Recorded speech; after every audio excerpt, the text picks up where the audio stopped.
हाय. मी सायली चिखलीकर, को founder of design and interiors. या प्रोजेक्टबद्दल सांगायचं तर आहे 2 BHK, पण सिव्हिल वर्क होतं, वॉल डिमोलेशन होतं. ओव्हरऑलच स्क्रॅचपासून स्टार्ट होता प्रोजेक्ट. सो ह्याचं टार्गेट आम्ही ठेवलं होतं basically 4 months, including civil work, ज्याच्यामध्ये फ्लोरिंग, किचन, दोन्ही बाथरूम्स आणि काही वॉल पण होत्या. सो इनिशियल टार्गेट जरी 4 मंथ्स असलं, तरी आम्ही ट्राय केलं, की हा प्रोजेक्ट आपण कसं युजुअली 2 BHK आम्ही 2 मंथ्स सांगतो. सो 2 मंथ्समध्येच कसा हा कंप्लीट करता येईल हे आमचं टार्गेट होतं. सो त्याच्यामध्ये आम्ही थोडंसं व्हेरिएशन पण आणलं. टाईल नुसतं म्हणजे प्लेन टाईल्स पण नव्हत्या, थोडं टाईल इनले पण केलेलं आहे. डिझायनर टाईल्स पण यूज केलेल्या आहेत. सो हे सगळं क्लब करून विथ इंटिरियर्स आम्ही हा प्रोजेक्ट 3 महिने 3 महिन्यातच कंप्लीट करायचा ट्राय केलं आणि सक्सेसफुली तो आम्ही करू शकलो. यासोबत डिझाइन अँड टीमचं तर एफर्ट्स होतेच, पण क्लायंटचं पण त्यासोबत पॉझिटिव्ह इंटरॅक्शन होतं. आम्ही दिलेल्या प्रपोज केलेले सगळे ऑप्शन्स ह्याला त्यांचा रिस्पॉन्स पण खूप चांगला होता. इमिडिएट ॲक्शन्स होते. वर्कमॅनशिप पण तेवढीच सुपिरियर होती. सो कॉम्बिनेशन डिझाइनचे वर्कर्स, आमची टीम, डिझायनिंग टीम आणि क्लायंट्स ह्या सगळ्यांचे एफर्ट्सचा रिझल्ट आपण आता बघत आहोत. आता हे सगळ्यांचे एफर्ट्स बघता तुम्ही डिझायनरचं टीमचे डिझायनिंग आणि आमचं सिलेक्शन हे सगळ्याचं एफर्ट्स जे आपण आउटपुट बघतोय ते खूप सुंदर झालेला आहे प्रोजेक्ट. क्लायंटला इनफॅक्ट मला पर्सनली पण जेव्हा आपण एखादी साईट पूर्ण झाल्यानंतर जेव्हा साईटवरती व्हिडिओ शूटिंगला येतो किंवा आपण जेव्हा शूट करतो तेव्हाचं जे आउटपुट बघून आपल्याला सॅटिस्फॅक्शन मिळतं ते मला नक्कीच या साईट म्हणून मिळत आहे. थँक्यू.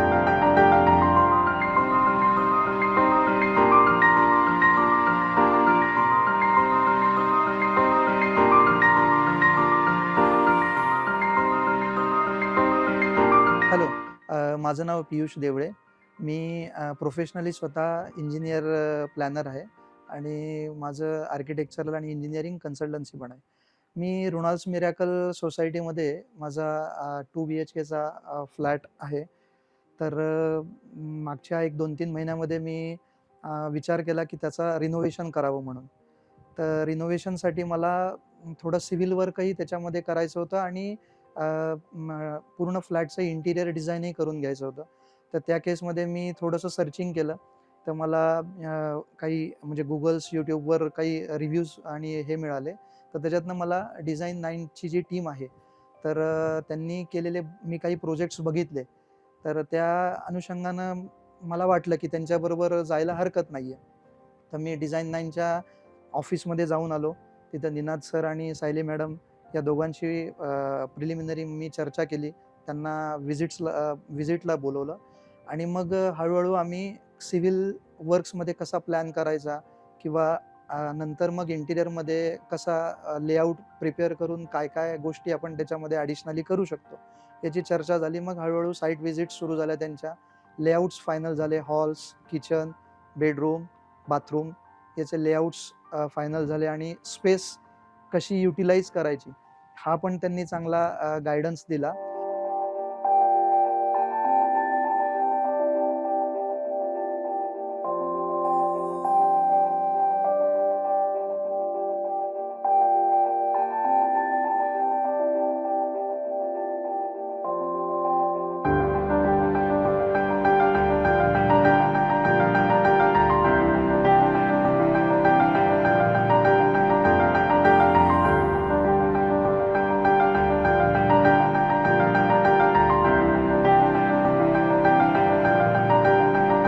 काही बार युनिट्स वगैरे सुद्धा त्यांनी त्याच्यामध्ये एक हॉलमध्ये स्पेसमध्ये हे क्रिएट करून घेतला.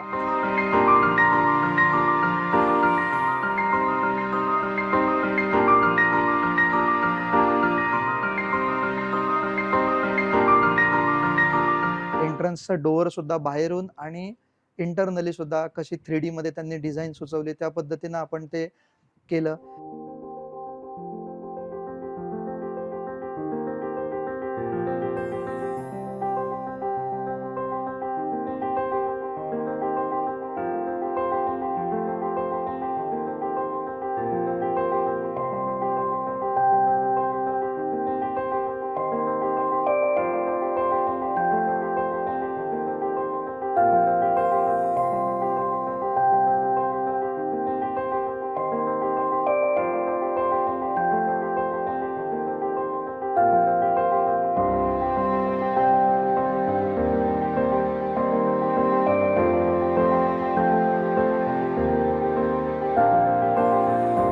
आणि ओव्हरऑल थीम नंतर मला मंदिराचा पण एक वेगळा डिफरंट लुक पाहिजे होता, की जे रेग्युलर मंदिर नको होतं.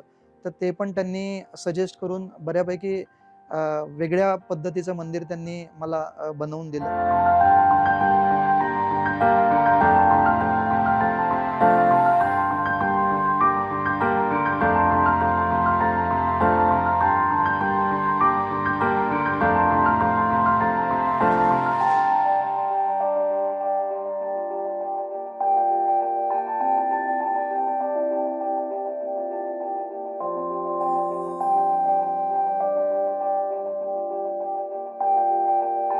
त्याच्यानंतर किचनमध्ये मला प्रॉब्लेम होता, की वॉशिंग मशीन आणि डिशवॉशर ह्याची स्पेस युटिलायझेशन कसं करायचं? तर मग आम्ही तो किचनमध्येच त्याला एकाखाली एक कॅबिनेट करून त्याच्यामध्ये व्यवस्थित सिव्हिल आणि ड्रेनेज हे करून तो पण त्यांनी मला त्याच्यात सहकार्य मिळालं त्यांचं.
सो ओव्हरऑल डिझाइन 9 टीमनं प्रॉपर प्लॅनिंग आणि म्हणजे सिव्हिल प्लॅनिंग सुद्धा आणि इंटिरियर मध्ये त्याच्यानंतर लाईट्स कुठले कुठले सिलेक्शन आहे ते पण त्यांनी त्याच्यामध्ये सायली मॅडमना तर पर्सनली म्हणजे त्यांनी स्वतःच घर आपण करतोय या पद्धतीनं त्याच्यामध्ये मला खूप हेल्प केली आणि ओव्हरऑल खूपच चांगला म्हणजे डिझाईन इंटिरियर डिझाईन झालेला आहे.